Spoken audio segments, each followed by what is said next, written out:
If you need help, then dial your operator. Have no fear, fellow citizens. The Mediator is here. Welcome back. Now it's time to get to the top 8 international headlines and developing news stories that made it this week. It was my first Black History Month. I was in school, and the teacher was teaching about Frederick Douglass, Harriet Tubman, and Martin Luther King. And I was upset. I looked at the pages of the book, and I couldn't believe it. I said, excuse me, why are these people not happy? They're in chains. Some of them were even hanging from the trees. It was frightening. I was sad. And that's when I knew that somebody had to save the world. Somebody had to save the people, brothers, sisters, the African American people. And that's when I became the Mediator. That's my story, and I'm sticking to it. Let's get to it. Story number 1. Air pollution is the main problem associated with fossil fuels. The fossil fuels headlines are staying alive, and with the Biden agenda being centered around green energy, not only is the focus on air pollution, but data shows that 1 in 5 deaths worldwide are caused by fossil fuels, and that's on a yearly basis. Now, with this data, environmentalists will have plenty of ammunition to plead their case, but the real question brewing inside of the story is, how will humans live in comfort without a growing fossil fuel industry? Story number 1, the big headline. That's why I made it in this week. Story number 2.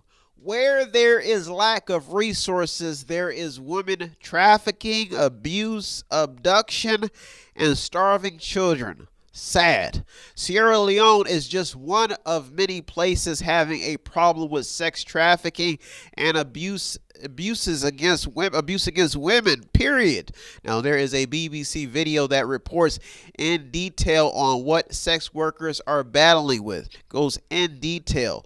Now, the small documentary highlights the devastating effect that COVID-19 has had on not only people in poverty, but women who have to sell their body to make a living. That's pretty sad, but it's real. Now, the Dutch have also apparently made some headlines because they're suspending adoptions due to growing problems of abuse. People just can't seem to stop hitting each other. The violence, the chaos, it keeps going on. Now, on almost a daily basis, it may be important to note that police, they saw and they say and they keep saying a 20% rise in domestic abuse cases. People fighting. We're just ordinary people. We don't know which way to go. I'm sure you get the message. Story number 3, the hidden doors that technology has opened up.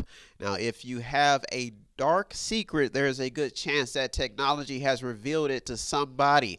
Not only are countries snooping on other countries, but there is a high possibility that people are spying on you and everyone else involved while we engage in online activities, not knowing. Now, one BBC report says that Iran is apparently engaging in online surveillance with spyware embedded in the web pages. The story is still developing. Technology has opened up, it is a fact that technology has opened up the floodgates when it comes to information abuse and the spread of disinformation. Keep an eye on story number 3. That's why I made it in this week. Story number 4. Why are so many people struggling to live in capitalism? Cuba will now be allowing Cubans to seek employment and start businesses while opening up the doors to capitalism. Now, the island has operated under communism for some time, but may now be adjusting to new ideas and a better economic structure that works, according to recent reports. Which leaves the question is, why do Americans who already have capitalism in place, while a lot of them still struggling. America has a high poverty rate, and the country has been in capitalism for a long time. Now, due to the rising cost of living, workers are calling for an increase to the minimum wage set at $7.25 per hour. It's important to note that there hasn't been an increase in minimum wage since 2009. There are now calls to increase the minimum wage to $15 an hour. Employers are very concerned about this story. Now, one CBO report says that a $15 minimum wage hike would be a job killer, but be a lifeline for those living in poverty. The estimate predicts 1.4 million jobs will be lost, and an increase of the federal deficit would be increased by about $54 billion in over 10 years if minimum wage increases to $15 an hour. That's not good. It's not a good projection, not a good estimate at all. Janet Yellen says that Biden's COVID-19 relief plan could get the U.S. back to full employment by next year. That's about us. So there's a lot of high hopes for this administration, but the fact is that where is the money going to come from? It's got to come from somewhere, somebody's bank account. So that's why story number 4 is such a big headline.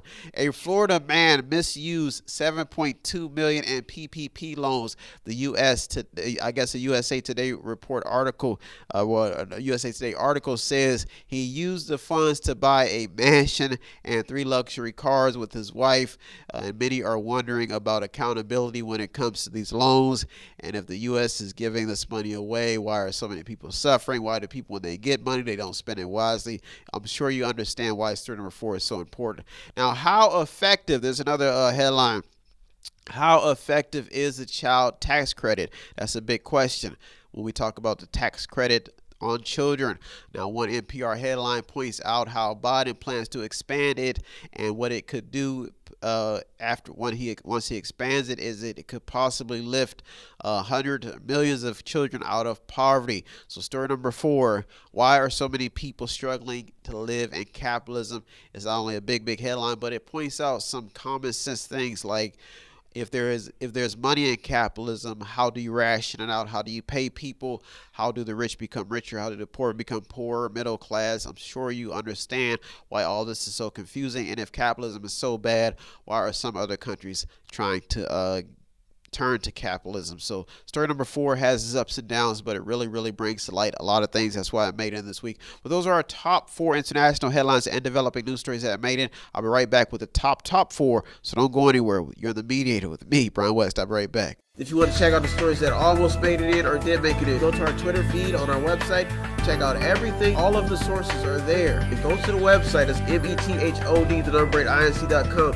Method8inc.com, where you can buy something, click on something, watch something, read something, or just sponsor a program.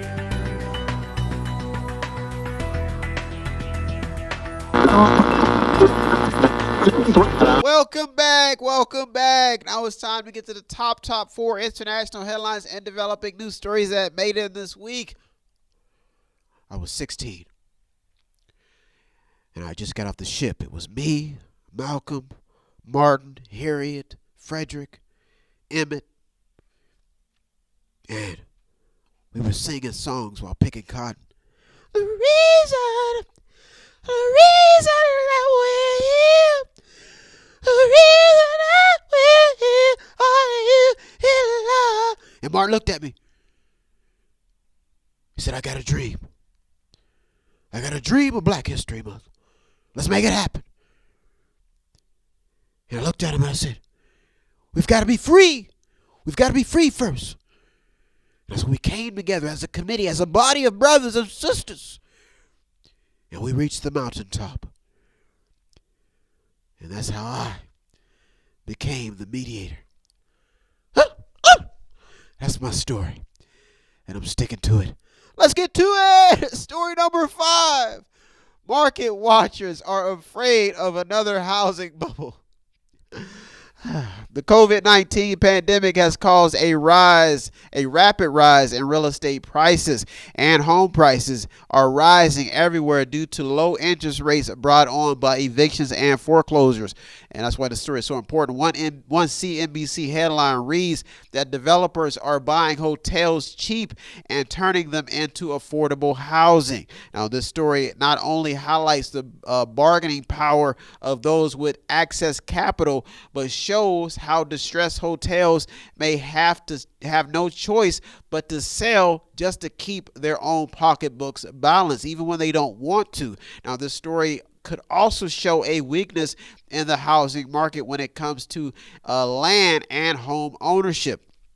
A story like this could also bring up some points about how the pandemic could really entice more stories like this to really bring out the rules of owning real estate, bring them out, make people realize, more aware of the rules, while also revealing if it's possible for those with enough money to corner sellers behind on payments by forcing them to sell even when they don't want to. So it's basically saying, like, with those with a lot of money, could they possibly intentionally corner people into selling? So that's why story number 5 is a big headline, and that's why I made it in this week. Story number 6: where there is poverty, there is crime, and law-abiding citizens wanting action. If you want to be specific, business owners in Minnesota are calling on local leaders to help out with the rise in crime rates amid a spike in robberies to local businesses. Now, the call for action against crime comes after the death of George Floyd and a public outcry for justice reform. The truth is that most residents just want action from their local officials. Now, more gun violence has been in the news, especially in the Windy City. It's been reported that there's been 21 shootings, 25 victims, and the arrest of 3 juveniles for carjacking. This has also made news, and the good citizens of Chicago, they are wondering about the future of their communities. Can't we all just get along? Good Lord. Why does everybody have to kill everybody just to prove a point? Haven't you gotten it by now? That's why story number 6 made it in this week. We need peace, and we need it fast, because people are tired of killing people if they ain't tired of loving people. Love is good. Just keep an eye on story number 6. That's why I made it this week. Story number 7 in the top 2 international headlines and developing news stories that I made in this week. I got you, dog. I got you. If the pressure keeps up, community policing may be changing soon. One article in ProPublica homes in on police contracts. This article proves that the pressure will keep increasing as long as policing stories stay alive. The article points out every aspect of where police departments get their funding and even highlights how police departments bank in millions through union contracts. The article radically entails, I say radically, that's probably the best word I could think of. It radically entails how police officers are paid. I mean, it goes in detail. The continued pressure inflicted by mass media attention when it comes to the police could cause major changes in how officers do their job and how they're funded if these stories keep up. Policing stories and incidents with the public dominated the news in 2020, and it looks like it's leaking into 2021 also. Story number 7, big headline. That's why I made it to the top 2 this week. Story number 8 and the top international headline and developing news story that made it this week.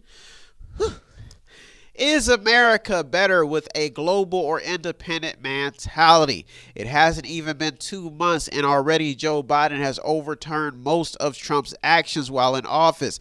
Biden will also re-engage with the United Nations Human Rights Council, which Nikki Haley, who was a proud critic of the Human Rights Council, she called it a protector of human rights abusers and a cesspool of political bias. Others see this as a plus, while Nikki Haley doesn't, because others see this as a plus because with the United States in the mix, some see this as a deterrent to prevent a vacuum of other countries with authoritarian agendas from using this council to their own advantage. So you see what's happening inside the story. Joe Biden has also revived the catch and release policy at the border due to COVID-19 concerns. The U.S. will reportedly add 700 beds at one of its border shelters in Carrizo Springs. Now, this is along with 500 additional beds at a processing facility in Donna. Now, each facility is in Texas, so there's a lot going on at the border. And inside the story, which the number one question inside of this story number 8 is the United States better with a global or independent agenda? And at the moment with Joe Biden in office, it seems to have that global mentality that some people are very, very afraid of because it costs a lot of money. One Times article points out how the U.S. and China are both battling to gain influence in Latin America. The article points out that they're doing it with pandemic relief offers. Now, this article points out how a global mentality is helping some countries during the pandemic and is back now that Joe Biden is president. So that global mentality is getting even stronger now with Joe Biden in office. The article also points out how China may see this as a counter opportunity to combat the United States president in the South China Sea. So they're basically saying if the United States is in our territory, let's go engage with South America so we can be in their backyard as well. And that's why story number 8, when it comes to that global and that independent mentality, we will probably see which one works, because now you'll be making friends with people that could possibly have hidden agendas all across the world. So keep an eye on story number 8. That's why I made it this week. Well, those are our top 8 headlines and developing international and local news stories that I made this week. I hope you got something out of today's program. I always get something out of doing the research. As usual, I want to thank all the news outlets, the media, the journalists, the people on the front lines. You deserve all the credit. I'm just a mediator, the middleman. If you want to show us some support, it doesn't take much. All you do is visit the website on the screen, buy something, click on something, watch something, read something, or just sponsor a program. Well, I'll be back next week to do it all over again, read 200 or more stories, because I love you. I love you, and I like doing what I do. I volunteer my services to keep you informed. Well, I want to thank you so much for tuning in this week. Thank you for watching the show. I hope you got something out of it. Have a good week, everybody. And as usual, thank you for tuning to the Mediator with me, Brian West. Filled with a lot of love. Peace. If you need help, then dial your operator. Have no fear, fellow citizens. The Mediator is